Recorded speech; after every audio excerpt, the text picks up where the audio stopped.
In this lesson, we're going to be talking about Hping and Hping's ability to do port scanning. Hping is actually an interesting utility. I've got Hping here. I'm going to just show you the help. What we've got is basically a utility that gives me the ability to craft packets. And what I can do here is I can use it for port scanning. Let's take a look at using Hping for port scanning. I'm going to do Hping 3. I'm going to do it in scan mode. And scan mode expects me to provide some arguments here.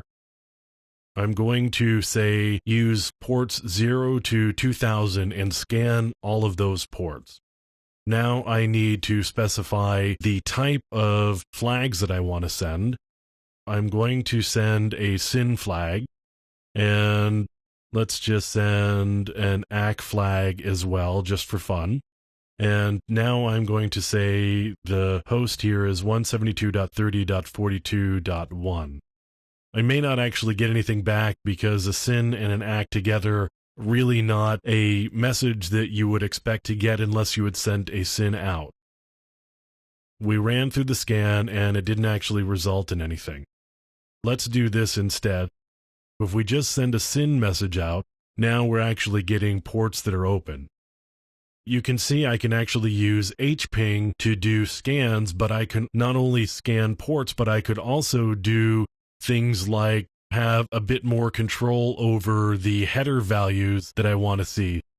I could set the TTL. Let's flip back to this, and I could say a TTL of 3 just as an example. Now I've actually sent messages out with a TTL of 3. In this case, it's a system on my own network, so it doesn't really matter that much. If I were to set this as a 0, and it's actually getting some responses there, but I could actually specify a lot of different settings in the headers that I want between the IP headers and the TCP or UDP headers, depending on whether I wanted to do a TCP or a UDP scan.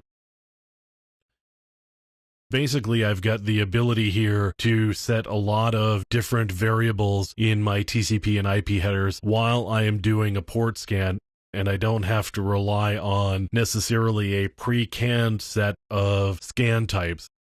I can use Hping 3 to set a lot of different header values maybe that I want, which might allow me to get through firewalls or intrusion detection systems if I were able to tweak the headers in just the right way.